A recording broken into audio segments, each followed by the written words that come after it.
Let's do the Pledge of Allegiance. I pledge allegiance to the flag of the United States of America and to the republic for which it stands, one nation under God, indivisible, with liberty and justice for all. Let us pray. Father, we thank you for another day of life. We thank you for liberty. We thank you for our great country. We pray that you would give us wisdom and guidance as we make decisions for the great county of Scioto. And Lord, that you would continue to bless our people. We ask, God, that you would be with us today. Continue to help those that are sick in our community. And as we continue to heal from this pandemic, we thank you, God, for your mercies and your grace. And we ask it all in Jesus' name. And everybody said, Amen. Amen. Thank you. Thank you. Welcome, everyone. This is nice. We get to sit next to each other. I hadn't done this yet. I've been on vacation, so it was really nice to be able to sit together. It's been a year. I feel claustrophobic right now. All righty. So welcome to the June 10th, but Board of Scioto County Commissioners meeting. We would like to start the meeting by approving the minutes of June 3rd. Can we get a motion, please? I'll make a motion to approve the minutes. I'll second. Mr. Powell? Aye. Ms. Coleman? Aye. Mr. Davis? I'll abstain. In the matter request for appropriation transfer of funds? Are there any questions or comments in regards to the appropriation of funds? Hearing none. I'd like to make a motion to approve. I will second. Ms. Coleman? Aye. Mr. Powell? Aye. Mr. Davis? Aye. In the matter of participation agreement between the County Commissioners Association of Ohio Service Corporation and the Scioto County Board of County Commissioners regarding consolidated lead evaluation and reporting database services. Are there any questions or comments in regards to item 3? Hearing none. I'll make a motion to approve. Second. Mr. Powell? Aye. Ms. Coleman? Aye. Mr. Davis? Aye. In the matter of Victims of Crime Act, State Victims Assistance Act grant application regarding the prosecutor's office. I appreciate this particular item. On item 4, it really helps to assist those in regards to the vulnerability of the individuals involved. It is a great grant that is given to our prosecutor's office. The grant application for victims of crime in the amount of $12,413.60 for VOCA and $78,443.43 for SVA, for a total of $90,856.03. There is a local match, which is something that we do, which is $12,413.59 for a grand total for the program cost of $103,270.62. Are there any questions or comments in regards to item 4? Hearing none. I'll make a motion to approve. I'll second. Ms. Coleman? Aye. Mr. Powell? Aye. Mr. Davis? Aye. In the matter of accepting miscellaneous reports? Questions or comments in regards to item 5? Hearing none. I'll make a motion to accept. And I'll second. Mr. Powell? Aye. Ms. Coleman? Aye. Mr. Davis? Aye. In the matter of accepting meeting minutes? Received a couple of meeting minutes. Looks like it was the March and April minutes from Children's Services meeting. Are there any questions or comments in regards to those minutes? Hearing none. Motion to accept. I'll second. Ms. Coleman? Aye. Mr. Powell? Aye. Mr. Davis? Aye. In the matter request for appropriation of funds? Questions or comments in regarding item 7? Hearing none. Make a motion to approve. I'll second. Mr. Powell? Aye. Ms. Coleman? Aye. Mr. Davis? Aye. In the matter of subsidy grant agreement for 408 community-based non-residential corrections program between the Ohio Department of Rehabilitation and Corrections and the City of Portsmouth? This is the Portsmouth Municipal Court subsidy grant agreement for the community-based non-residential corrections programs. This is between the Ohio Department of Rehabilitation and Corrections and the City of Portsmouth for standard probation. It is in the amount of $302,208 to be paid in 8 equal payments for the period of July 1st, 2021 through March 31st, 2023. Again, that was for $302,208. Any questions or comments in regards to item 8? Hearing none.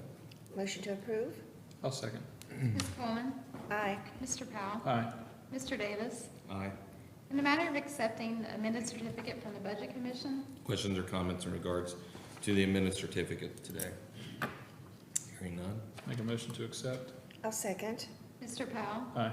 Ms. Coleman, Aye. Mr. Davis. Aye.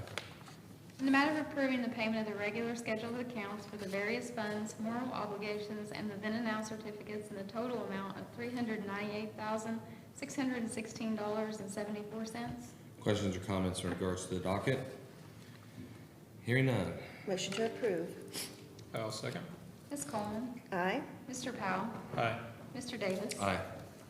In the matter of request for transfer of Iraqi tank located at the Greater Portsmouth Regional Airport to the Board of Scioto County Commissioners from Naval History and Heritage Command.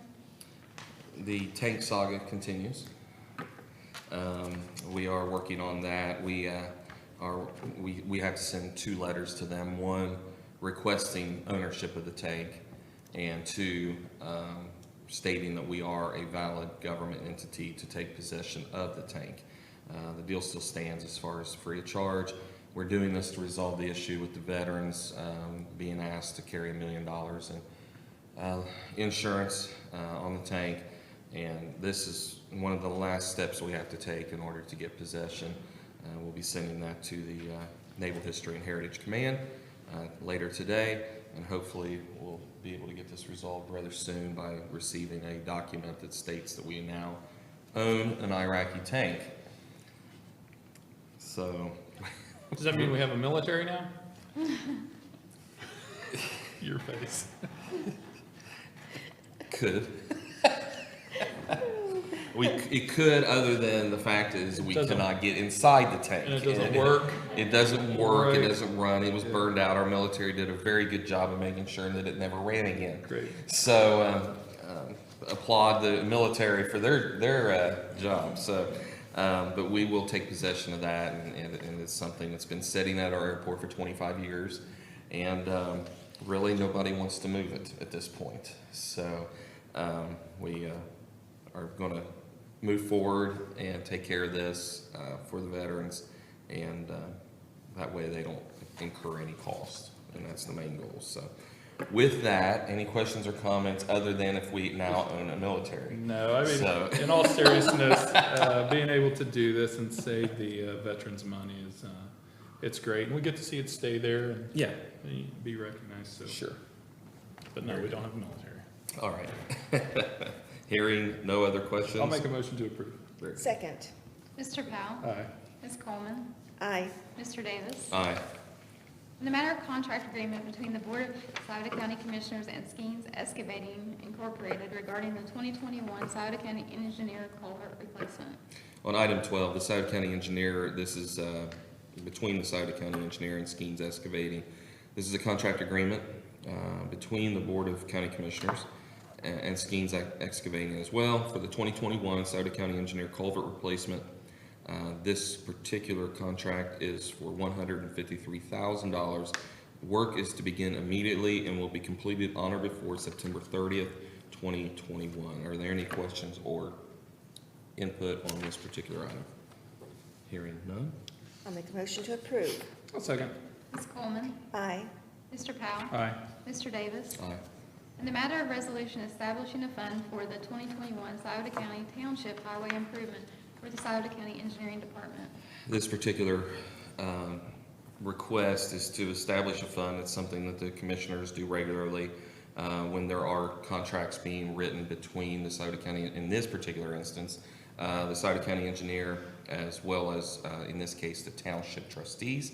The Scioto County engineer, Darren LeBrun, has done a wonderful job in working with the township trustees to save quite a bit of money on hot mix and other materials that they have to purchase for their operations. In doing so, it's been very much a consortium of purchase where they save money on tonnage of materials.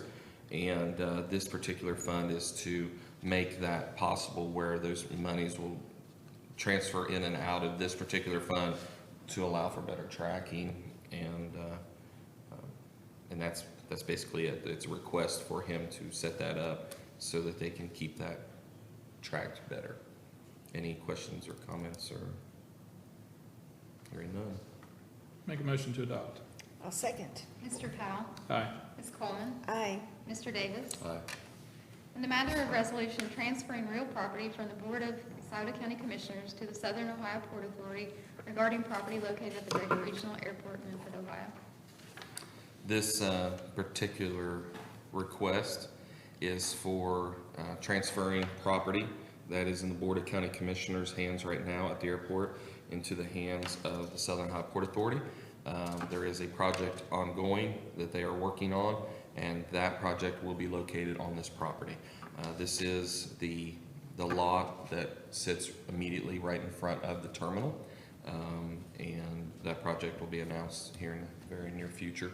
But this is the first step in getting that moving. So it is the green space. If you've ever been up to the airport, it is the green lot right in front of the terminal, just a little bit to the north of that. So this particular project and building will be located there, and that project is moving forward. So it's very, very positive, very nice, and this is the first step to get that done. SOPA in turn will enter into a lease a lease project with that company. So in essence, the property still stays in possession of the county through SOPA, but that this particular project that they're working on will have a 99-year lease to locate there. Most buildings don't survive 99 years, so that's just something we that we'll add to that. But it is something that we're doing to open up development in the park to move forward with the projects. So it's a very positive development. Are there any questions or comments in regards to this particular transfer of property?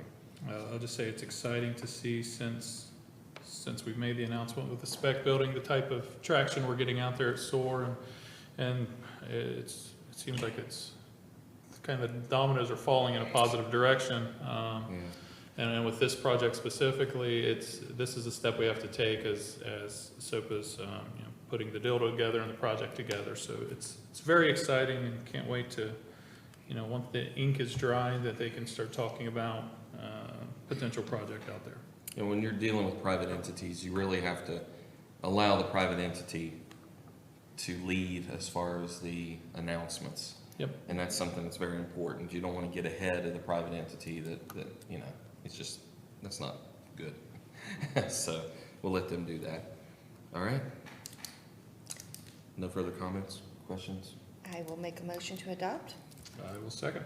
Ms. Coleman? Aye. Mr. Powell? Aye. Mr. Davis? Aye. In the matter of memorandum of understanding and agreement between the Scioto County Commissioners and GC Maintenance LLC regarding the courthouse rotunda and law library panel sky roof system. This particular item is the panel sky roof system. We have had ongoing issues for years where we got the courthouse roof high and dry, but we continued to have leaks and we couldn't quite figure out why until we got some professionals in to look at exactly what we was dealing with. And it was the panel sky roof system. So this is where we bid this out, and we are now ready to award this particular contract to GC Maintenance. They're located down in Cincinnati. This is a very specialized project. Not everybody can do this kind of work. And basically what it'll do is it will replace the fiberglass panels that are now located in our sky roofs. The sky roof panels were showing a lot of capillary action, and that's how the water was finding their way into the building. So we're going to replace it. The sunshine should be brighter after this. Those panels are very old, and this will get us high and dry so we can do the repair and maintenance that we need to do in our law library, as well as a small spot in our rotunda as well. And we'll be able to get after that as soon as we get high and dry with these panels. So that's what this particular contract is for. The cost of the contract is $277,225. Any other questions or comments? Hearing none. I'll make a motion to approve. I'll second. Mr. Powell? Aye. Ms. Coleman? Aye. Mr. Davis? Aye.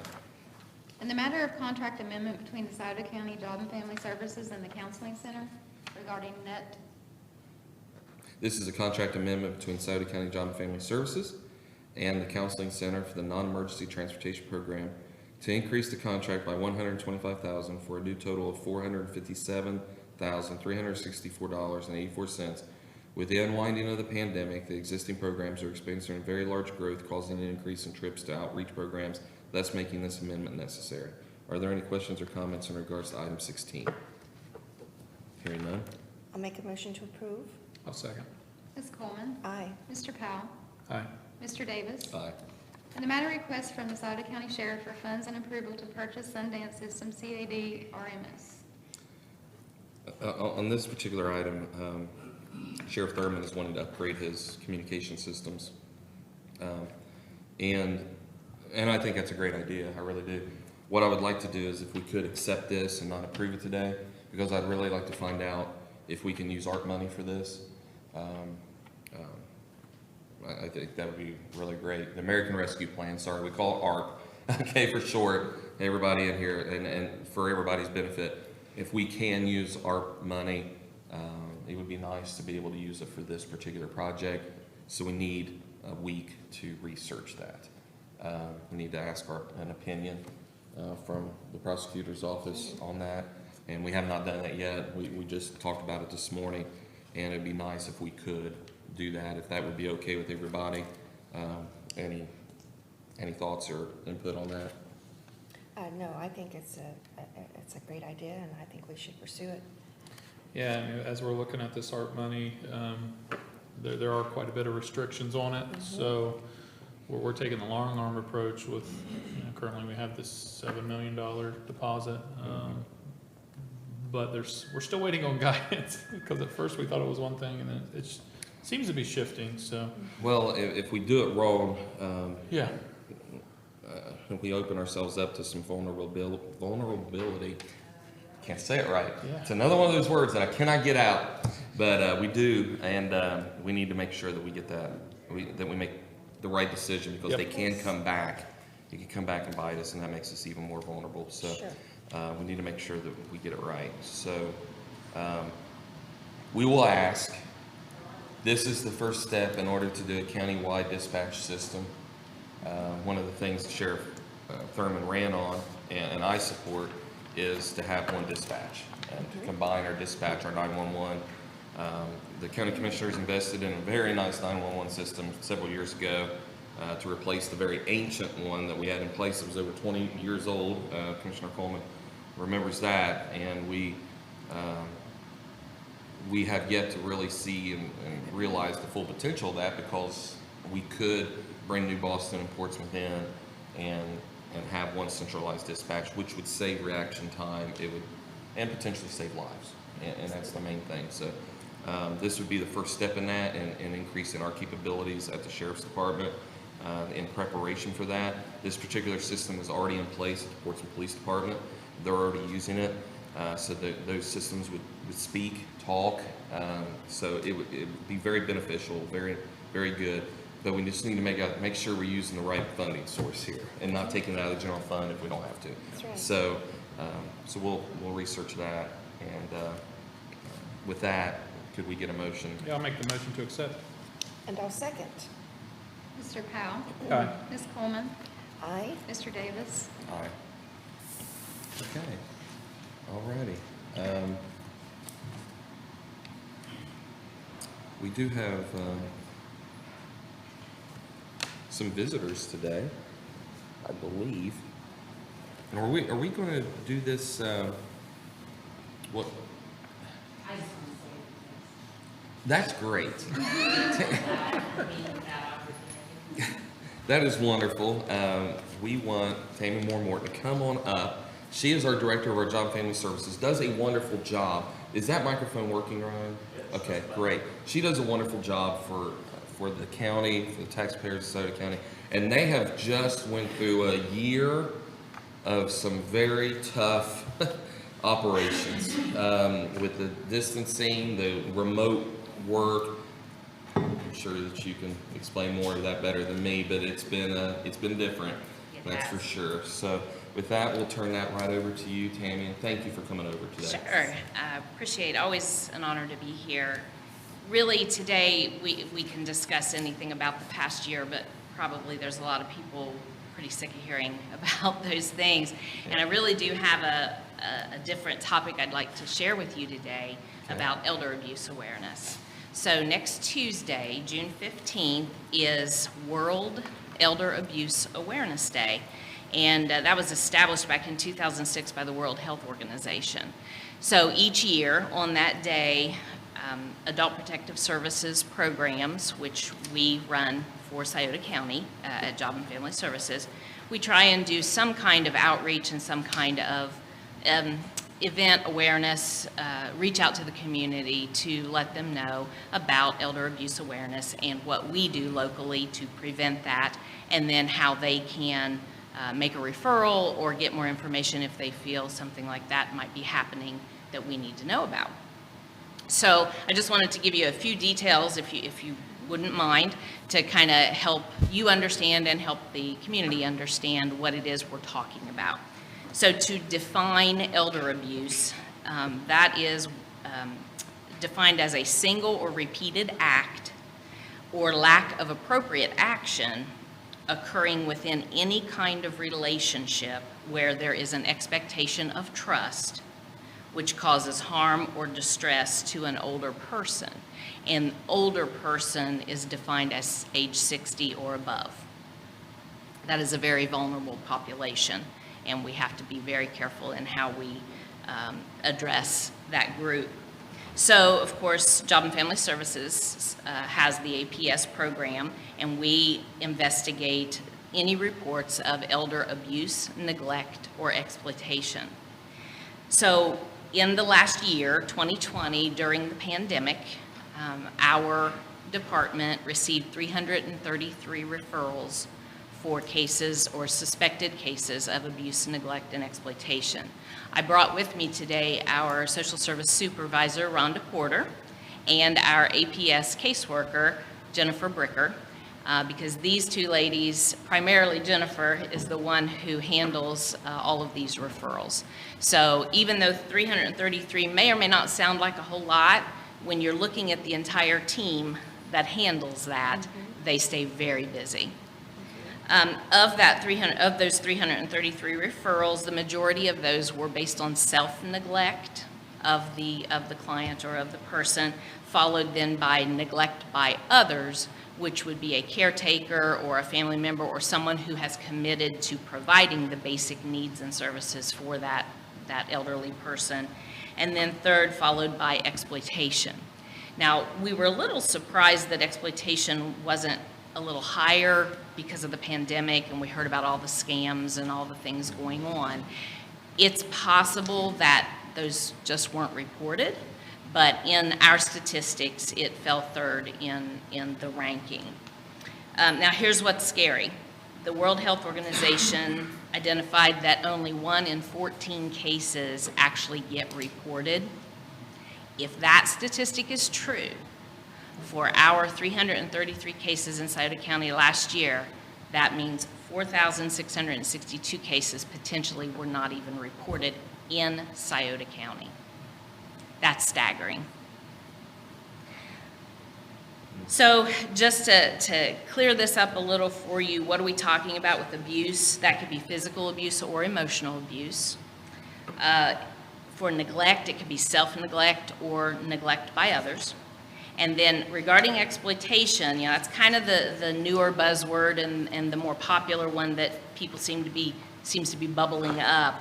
And with exploitation, that primarily focuses on financial exploitation. And just within the past few years, banks and financial institutions have now been mandated as reporters. So we get several referrals from our local financial institutions where, people from other countries are calling and saying, you need to give me your social security number, your bank account information to the elderly. And it's just, again, it's that vulnerable population that you just really have to protect.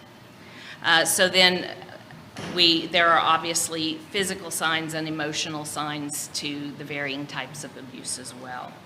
So what we want to promote is how you can protect yourself. Choose someone you can trust, if at all possible, in dealing with the household in any way that you can.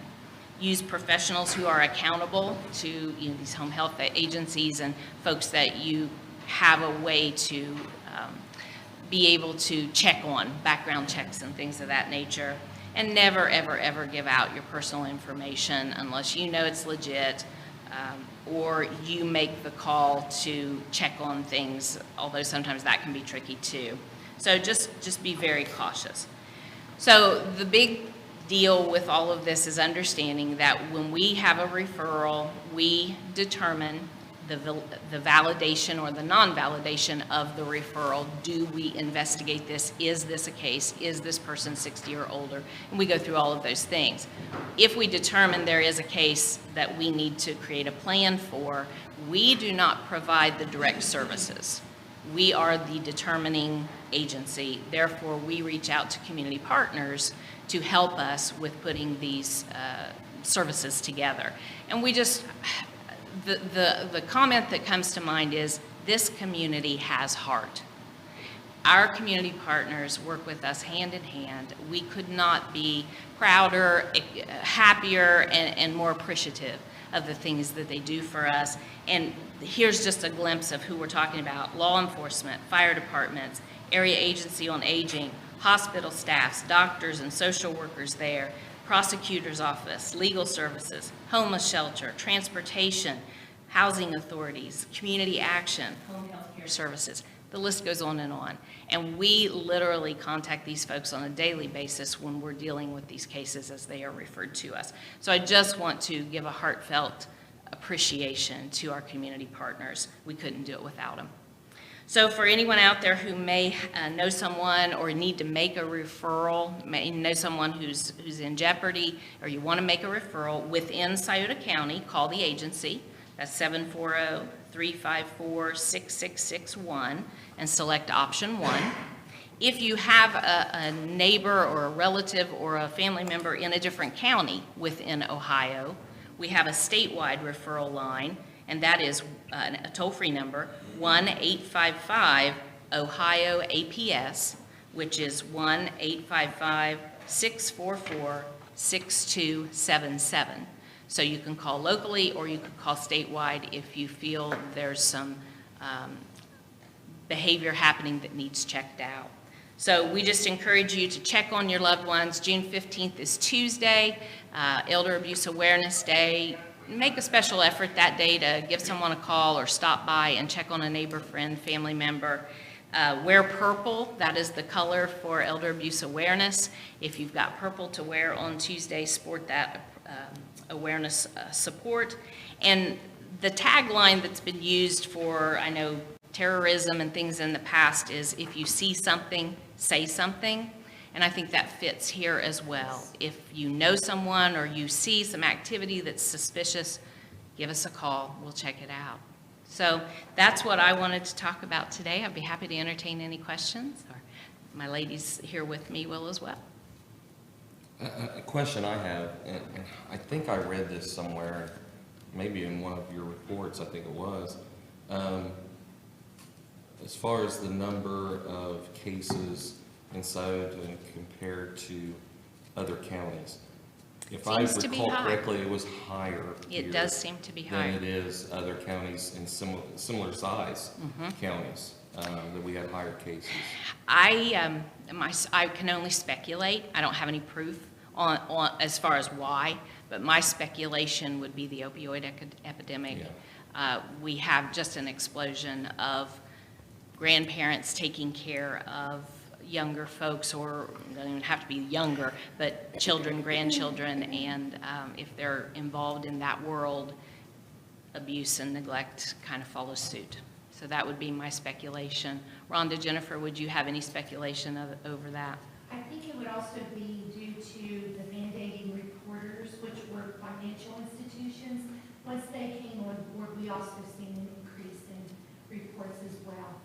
And they're usually local. They're not the, what's the word I'm looking for? If it's a large bank like that. Corporation. Yeah, yes, that hard word. But it seems like we have a lot of local a lot of calls from them, so we appreciate that.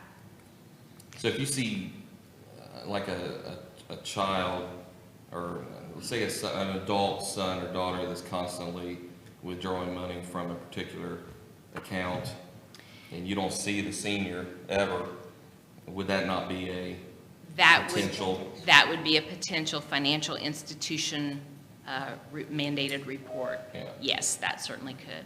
We wouldn't necessarily see that, and probably a citizen wouldn't necessarily see that, but the banks would, for sure. Yeah. Yeah. All right, any questions? Look, as someone that works in all aspects of elder care, thank you. Because we see it, we probably see it more on the financial side, as we're trying to get people, whether it be Medicaid or whatever, and then it's the closest people to these individuals that are taking advantage of them, and their financial situation. So thank you for standing in the gap and researching that, because we see it too often. And the downward effect of that is, well, if they can't show where that money is, sometimes they can't get Medicaid when they should get Right. it. It holds up that process, so it holds up their care. So it does go then into the physical impact of those individuals. So, within that population, the vulnerability it's evident, but the fact that you guys are there, people have to say something, though. Like you said, sometimes it might not look as abuse because this person is healthy, but when you're taking someone's finances and using it on yourself, and somebody's not then able to get the medication they need, the care they need, whether it's home health services, nursing home services, whatever it is, it's clearly abuse, because now they don't have the resources to take care of themselves. So thank you. Sure. Thank you. Thank you. Sure. Well, I just want to say a special thank you to Rhonda and Jennifer. These two ladies are warriors, and we are so grateful to have them. They do a tremendous job, and I just want to make sure everybody's aware of that. Thank you so much. Thank All you. right. Thanks for the time today. Thanks for you. coming. Okay. I think we can move on to questions from the press. Yep, I think Robert's here, talking to him yesterday. I think he had some good news to share with us, if he is allowed to share it. You know. Sure. Yeah, we can do that. Actually, go ahead, Patrick. Go ahead and start with your questions. Yeah. And then Robert Horton, our Economic Development Director, you had something you wanted to add this morning, is that correct? No, That's what he I thought. says no. Never mind. Okay. Well, we All had right. we talked about some good news yesterday, and I didn't know if you were ready to share that or not, and maybe I'm jumping the gun. Our discussion yesterday, on the RIPO. RIPO. Oh, yeah, well, I can share that. Okay. Right quick. With the microphone. Patrick, we're going to give him a... Sorry, Patrick. No, we got him. Patrick, you'll want to know this too, anyway, so you might have questions about this. Yeah. Yesterday, with our spec project that we're working on at the airport, we've tried to put a financing package, a stack package together, and we've gotten everyone on board. And we've been working diligently with ODSA on the Rural Industrial Park loan. And yesterday we got a call and from ODSA, and it's been run before their board. And at this point, we were approved for $2.5 million on that project. That happened yesterday afternoon. Very exciting. Big. Rob, can you explain just a little bit of truly the details of the RIPO and the benefit of that loan? Well, the state put this, it's an incentive that the state put in place to encourage economic development, especially in rural communities. We don't have the money to go out and spend that much money on a speculative building, so we need help.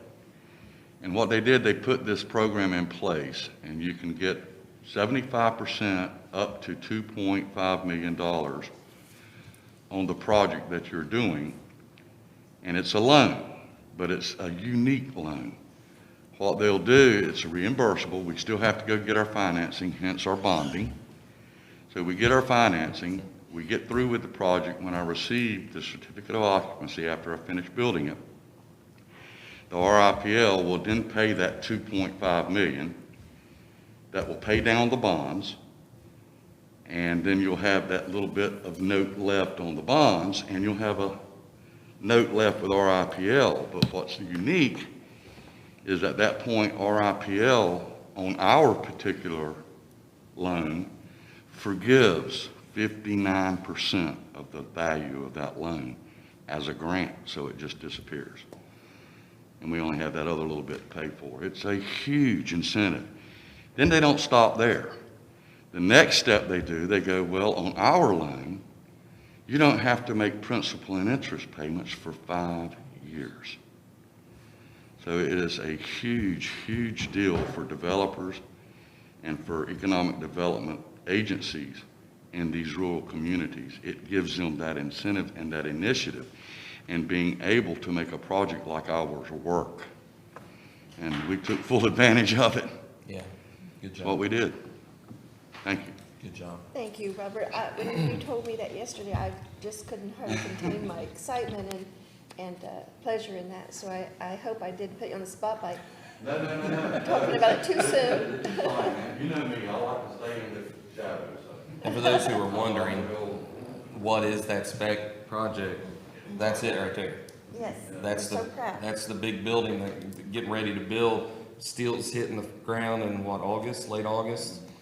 Hopefully we'll be breaking ground soon after that, but. Well, before that, I hope we break. Well, we'll be breaking ground, but as far as erecting steel, let's put it that way. Be after that, so, yeah. So we're seeing progress, we're seeing things happen. We've got inquiries on this building already, so, and then there's another project it's moving forward. So we actually have 2 going right now, so, it's very positive. So this was, and just in case, this was the, and I don't want to call it a gamble because it really wasn't a gamble, because it was an educated decision, it really was. But when the commissioners made the decision to move forward with SOAR and to build out this business park, this RIPL was very much in play, very much an important part of that, but yet the risk was, and you could call it a risk if you want to, was that we wouldn't get it, but that we had to make a decision. Do we believe in ourselves enough to invest in our community? And that was the decision we made, that we had to do this. We needed product. And when I speak about product, I'm talking about a spec building, a business park with utilities. We had to create that in order to move forward as a community and see more development, more jobs coming. And we were willing to take that risk and move forward. And I've often said, and I've told Robert before, the communities that during the pandemic didn't sit still, that worked hard during the pandemic to make things like this happen, are the ones that are going to move forward faster because they didn't sit on their laurels and wait for something to happen or use the pandemic as an excuse for not doing something. Well, we've also got another example of just how investing in yourselves and believing in yourself affects projects. We've been trying to get gas out there at the airport for years. And, you know, well, do you have a project? Do you have a project? Never got an obligation. Well, now that we have invested in ourselves and we're moving forward on a project, people see that and they want to be part of it. And we've gotten an offer from Utilities Pipelines Ltd. to bring 74 CFMs to every site that I have drawn on our vision map. That aerial I did with all the buildings. And they're going to have gas coming to every individual building I've got drawn on that drawing.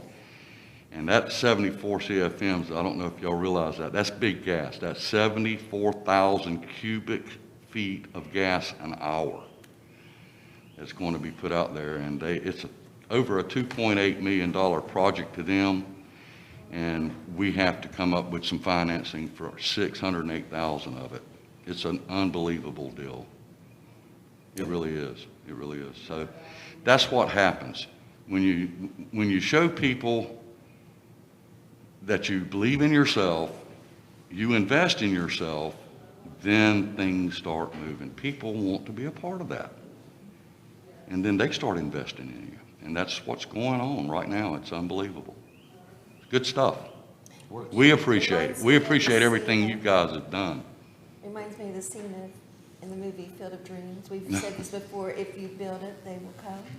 And you certainly accomplished that. We thank you for your dedication, Robert. Well, 4 years in the it's been a making. team. I couldn't have done it without you guys. I can't commend the commissioners enough. Thank you very much. It's going to be an interesting summer, fall, winter. Yes, it will. It very much is going to be a very interesting summer, fall, winter. People are going to see things happen that haven't happened for a long time. And if you go out there and look, it's going to be pretty exciting, because there's going to be not just one project going on, but there's going to be two right about the same time. And it'll be exciting. And Why stop at 2? Can we get yeah, well, 4 projects at one time? I got 4 on my desk. so These two very are good, just further very along. exciting, very exciting. And I would recommend the press, if you have questions and would like to have details, get with Robert. He can get that information for you and be much more detailed as far as the numbers, especially, and how that works. Okay, because I think that's probably what everybody would like to know. And by the way, I will say this too. I see some social media, which I guess I'm not supposed to pay attention to this stuff. You know, I've seen reports of, oh, they're going to put a Dollar General out there at the business park. No. If so, it'd be the biggest Dollar General in the world, okay? But that's not what we're looking for here. This is light to medium manufacturing. As we have stated many times before, heavy manufacturing corridor is down in Haverhill. We're investing in that corridor as well with utilities, and we're doing everything we can to make that very appealing to manufacturers.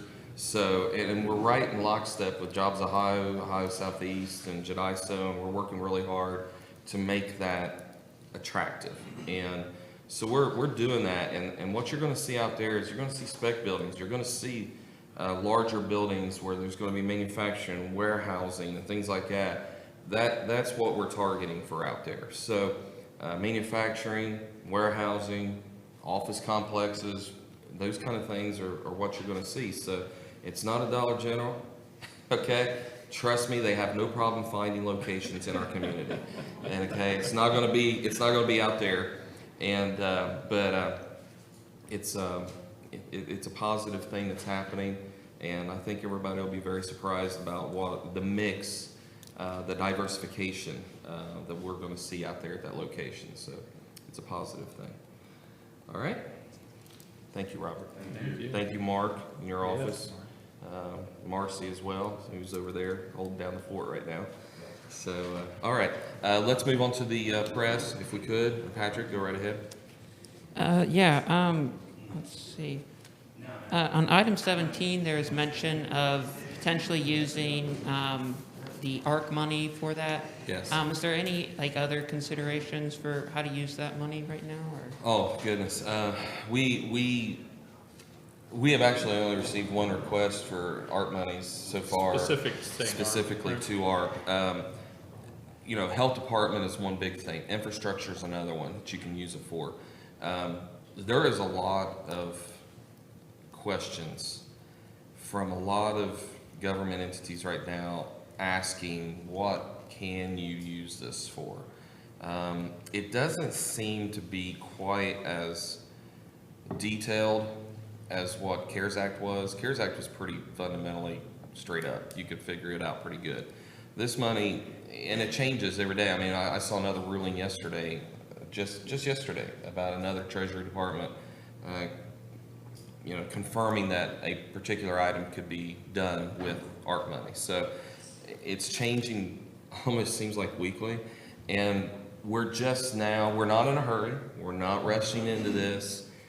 We are just now starting to hit our prosecutor's office with questions about particular projects, because we don't want to do a misstep here. This will be audited eventually, and we have to make sure that we spend this money correctly. So there are many things it can be used for. I'm sure our health department will receive a certain amount of these funds. There's no doubt about that for ongoing work on their part. But we will take this one step at a time, and we will look at every potential use, and we'll do what we can for the betterment of our community. I think that's the key. And there's a lot of things we would like to do. We just got to make sure we can, and got to do it right. So, all right. Anything else That's all on agenda. on the agenda? Anything online there? The only thing, oh, actually, sorry.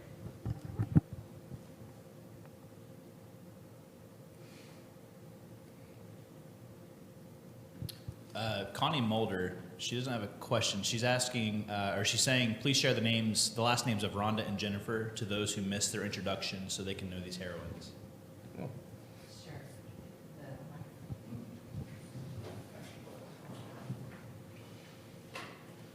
Gladly, that is Rhonda Porter. She's our social services supervisor, and Jennifer Bricker is our APS caseworker. Okay. And if you need to make an APS referral, should I give them this phone number? There's two numbers, well, it's one number, 855 Ohio APS. That's 855-644-6277. So if you believe someone might be in this situation, give that phone call and then it'll get right to the right agency. Yes, and that's the statewide number. Correct. Locally, they can call the agency at Call the agency. 740-354-6661, selecting option 1, which is Adult Protective Services. Perfect. And thank Connie for wanting to recognize these Yes. wonderful women and their job they're doing. Thank you, Connie. Absolutely. You know, when you were talking, my mind went back to just, it seems like maybe within the last 2 months, there was an elderly woman who was homeless down by the river. Classic example. I'm sure that you all were involved at some point in getting her help. A lot of people question that, you know, it's like, how could this happen? People get in these situations a lot of times, they didn't mean to. I mean, it happens, and abuse does come in a variety of forms. It really does. But my mind went back to that, and I know there was people that probably, well, as a matter of fact, I saw it's like, was anything ever done to help this person? And you were unsung heroes. People didn't know a lot of what was done because it's confidential. Ryan, It's confidential. and that's not why we're in the business. Yeah. We don't need the pats on the back. We just Right. want to take care of the people. But people need to know that, and you stated it, there are so many people in our community that do so much for people, Yes. and they don't do it for recognition, they don't do it for notoriety, they do it because the goodness of their heart, and we do have a very, very, very charitable community. A lot of people don't realize just how wonderful our people are, and you know, it's interesting when you live in a high poverty area, which Scioto is recognized as, that we are that giving. You know, Yes. and I've seen numerous hundreds of examples of that over the years, so thank you again Yes. for everything that's being done. And it's not just this, I mean, it goes across the spectrum. My goodness, there's so many things that the agency does. And, but it should let the public know and feel confident that there are people who can help. So if you have a problem, call. Yeah. And laws have changed too. That's the other thing I was thinking of during that whole presentation was, how many times do you run into the situation where someone says, well, I didn't know I was eligible for help? And maybe at one time they weren't, but their situation has changed or the laws have changed. Yes. And now they are. And that's why people should check, at least ask. Ask the question and let people find out if you are, because I think you may be surprised. We're here to serve, and if anyone is in doubt of anything, give us a call. Great. Thank you. Thank you. Okay, off the record? Yeah, I did have a question for Tammy. Of the 333 calls, it said self-neglect and then neglect by others were most common reported.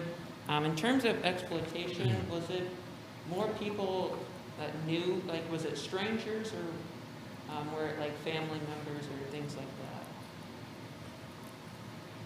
that? It was a combination between scammer calls and unfortunately family members. And I think you would agree with that, Jennifer.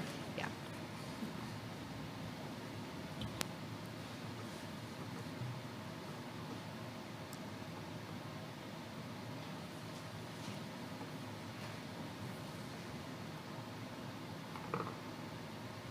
Anything else?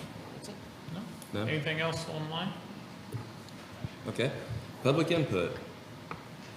Anyone from the public wanting to say anything? It's nice to be able to say public input. Yeah, really. It's been a year. It's good to see the public. There they are. It really is. It really is. All right. Okay. I would like to add just a couple things if I could, real quickly. By all means. Valley baseball team will be playing in the state. I believe the semifinals this weekend, so that's exciting. We have a team in the state semifinals playing, which is very exciting. Am I missing someone? Because boy, I could get in real big trouble if I am here. I think they're about the only ones that made it that far. We had a lot of young people did really good in the state track meets, a lot of individual awards there. A lot of relay teams did really good. Kudos to them as well. And then just as a reminder, and I have a feeling this is going to be a big event Saturday, Tire Amnesty at Lute Supply is starting at 9 o'clock. Will end at 2. If you have tires, passenger tires, that you need to get rid of, if they're in your yard, and we really highly recommend that if you have tires in your possession, this is your day to get rid of them free of charge. Tires have a tendency to collect moisture, which collect mosquitoes, which collect disease. So if you can, get rid of your tires. If you've ever wondered how to get rid of them, literally all you have to do, pull up Lute Supply parking lot. There will be a line set up. You'll see us. This is the Lawrence Solid Waste Management District. This is your tax dollars at work here, folks. They will take your tires. There will be a crew there. They will unload your tires and load them into the truck. All you have to do is pull up. If you got them in your trunk, pop the trunk. They'll get them. Got them in your back seat. I've seen it. They'll get them out of your back seat, whatever it takes. But if you pull up, there is a limit of 10 tires per shipment. The reason that is because in Ohio it is illegal to haul more than 10 tires at a time without a license. I don't know how many people know that. But this is your opportunity to do that. The tires must be off the rim. And to give you an idea, our last tire event, which was in affiliation with the Ohio EPA, was out in McDermott. Anybody knows the geography? McDermott is out there, all right? It's God's country. Yeah, Scott's country? God's country. God's country, okay. No. Okay, and they collected 4,000 tires. All right, so they're out there, folks. Maybe, I don't know, they may have gotten them all. But we are going to have this event. It is in Clay Township, which is in Rosemount, which is central in the county, which is going to be very nice that everybody can come to a central location. And we'll have the trailers ready to go, and we'll get them hauled out. So very excited about that. And that is another project of the Solid Waste District. I was impressed of their work throughout the last couple of days. They have been out collecting trash in the rain. They are hardcore. They get them out there and they get the work done. So Rick Jansen and his crew is doing a wonderful job, and they'll continue to do so this weekend. And as I mentioned, if you have them, bring them, get rid of them. Okay? All right. I don't have anything else. Do you have anything else? Does anyone have anything else for the good of the order? All right then. Can we get a motion to adjourn? I'll make a motion to adjourn. I'll second that. Thank Ms. you. Coleman, Aye. Mr. Powell, Aye. Mr. Davis. Aye. Thank you, everybody. Have a wonderful weekend. Hopefully the sun will come out tomorrow. Okay?